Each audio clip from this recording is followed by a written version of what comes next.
I am back from my 30-day social media detox. Did you miss me?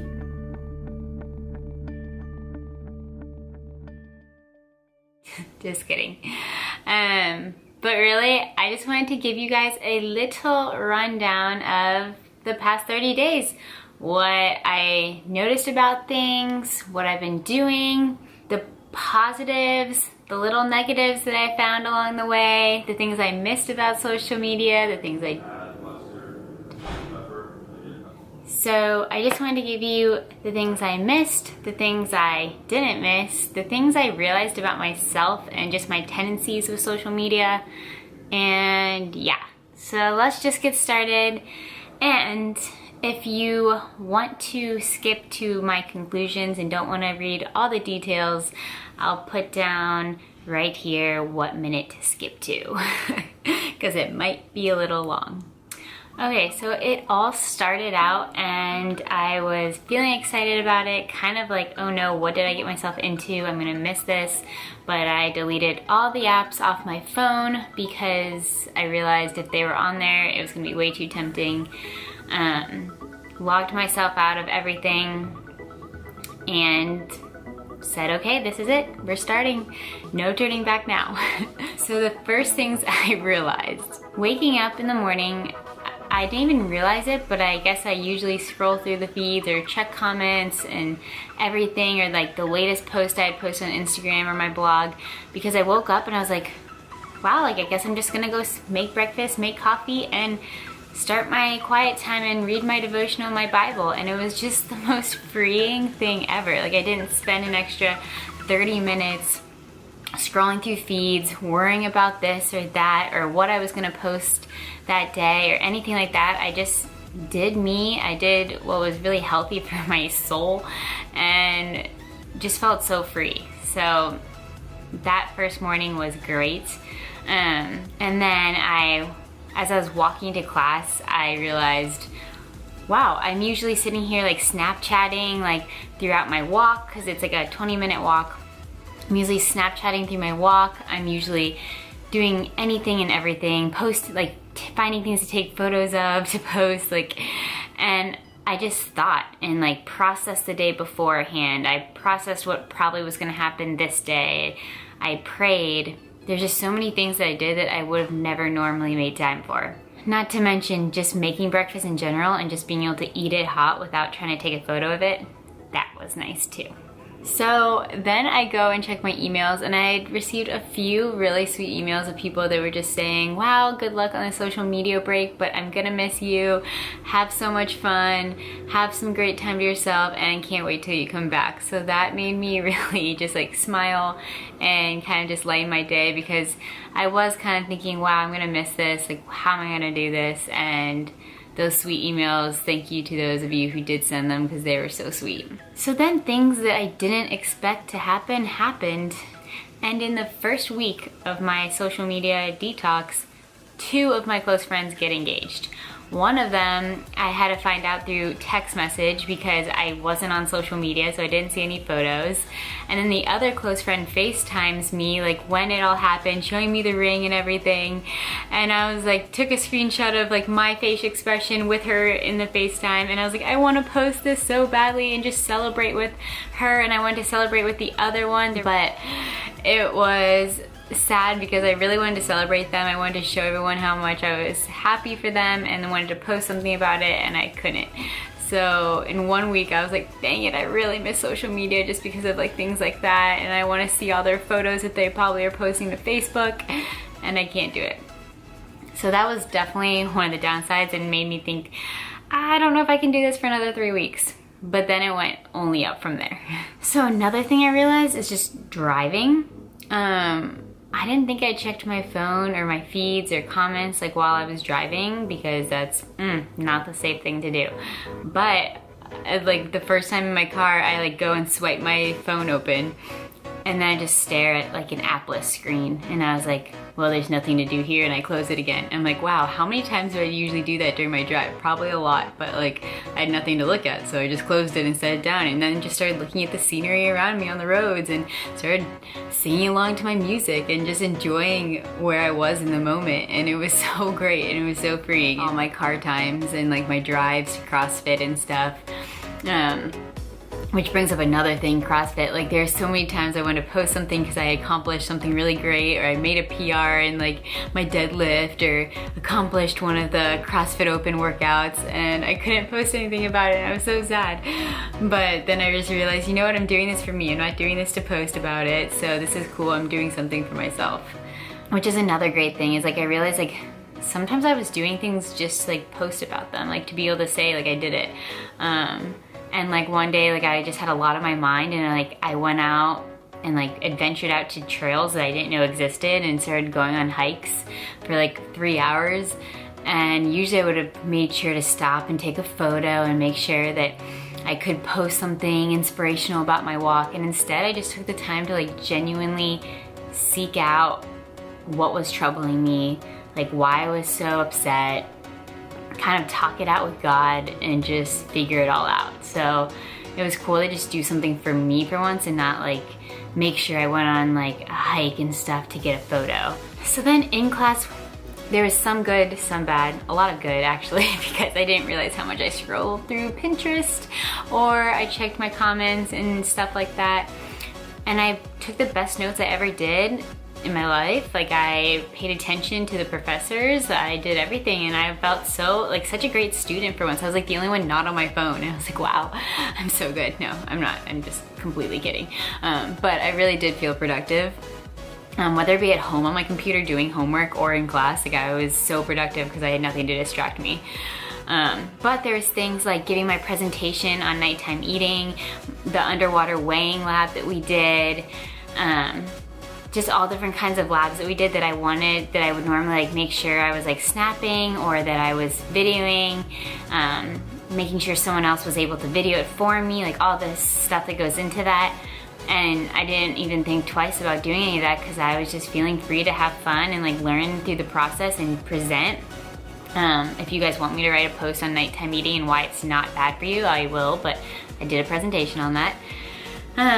But yes, so that is that. Another fun thing I realized, I got so many more texts and calls than I ever had before from old friends and current friends about just how I was doing, or how they missed me on Instagram and my posts and stuff.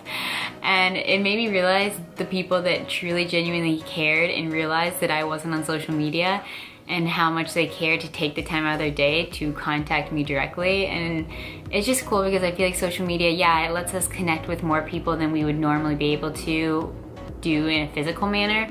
But it also kind of takes away like the intimacy of like calling a friend instead of just seeing their Snap story and stuff. And so it was cool to really see like the care that genuine friends had of like calling me and seeing how I was, seeing what I had been up to and everything, since they couldn't see it on social media anymore.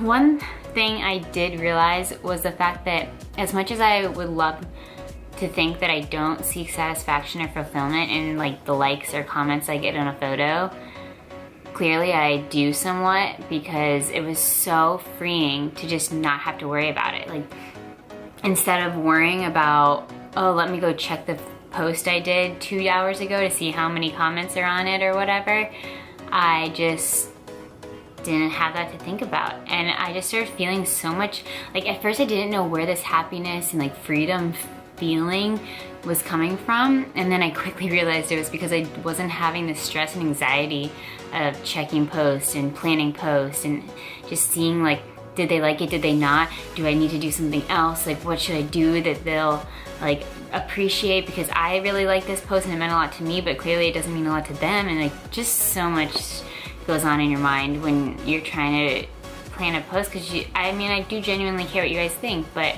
also I don't want to care too much to where it makes me change as a person. So that was like a really good thing to kind of just discover about myself and realize I need to change as I come back. And then honestly guys, by week 2, I was feeling so free from it. Like to my surprise, after using Snapchat every single day since the last I can remember.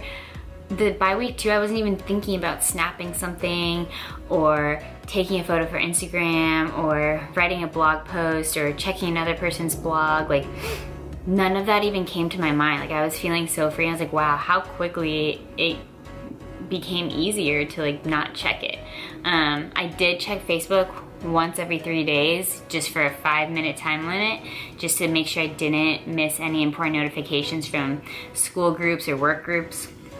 But other than that, I was so free and like didn't even have a desire to go on.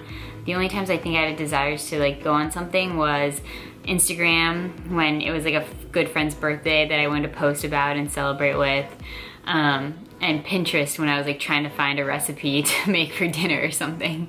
Or just at night. A lot of times at night, like to fall asleep, I scroll through Pinterest feeds, and instead I just sat there, read my Bible and prayed and talked to Jesus, and it was great. It was so, I think I had I thought I had to have that to like kind of calm my mind and fall asleep. And I realized I didn't need Pinterest to fall asleep. I could easily fall asleep without it. So just kind of taking and removing those things out of my life and realizing I'm okay without them was really freeing too. So in conclusion, number 1, my productivity increased like crazy. I'm talking at home when I was doing work, in school, everything productive because I had no distractions. It was great. Number 2, I would go to bed at night and my phone was still at 55%. Like, what? That's never happened before. I always had to charge my phone like twice in the middle of the day. So that was nice. Longer battery life, guys, if you go on a social media break. And last, but most importantly, I had 3 projects that I've really been wanting to begin and finish. And I have now begun all of them. And there's one that I'm super excited to announce soon enough because it's in the process of getting finished. And so I'm super excited about, well, actually all 3 of them, but one of them in particular right now because it's been a long time in the works and I finally got moving on it because I had free time, and I'm really excited to share it with you guys. So just stay tuned to that. But all in all, I want to leave you guys off with the fact that we all desire to be accepted. We all desire to be liked. It's okay. It's human. That's who we are. But social media only amplifies those desires to such a high extent and to an unhealthy level sometimes that it's good to take a break from it all. It's good to take a break from the constant feedback on how you're living, what you're doing, what you're saying. And just do you. Be reminded who you are and who you want to be, and do the things you want to do because that's who you are, instead of doing things for other people or saying things because that's what you think they want to hear. It's good to be reminded of all that. So until next time, I really recommend this hashtag Fresh Fit and Free from social media. For you guys, if you ever want to try it, because it was so good for me. No, I'm not giving it up for all. I'm coming back. I am back. But I am, number 1, going to clean and kind of filter my feeds from any negativity. And I'm going to limit the time I'm on social media because it's just been so freeing to not be on it, and I don't want to get back to the level I was. So that is that. Tell me if you guys went fresh, fit, and free from anything, or if you're planning on it, and just what you think was the best thing about my break that I just shared with you guys. Honestly, I began enjoying life and doing the things I wanted to do, not to take photos or videos of them, but just to do them. And I simply started enjoying the moment that I was in because of looking up from my phone for once and not looking down. So I recommend it. Hope you guys enjoyed this little synopsis of my 30-day social media break and how it changed my perspective. Till next time, guys, love you all. Can't wait to be back with you guys and sharing everything. If you aren't already following me on Snapchat, Sarah_Grace11, Instagram @FreshFinHealthy, my personal one, Sarah Grace Span, if you want to follow my personal one, not anything about health and fitness. And my blog, freshandhealthy.com, where there's tons of healthy recipes and nutrition tips and cool things like that. So check it out, and love you guys all, and see you soon.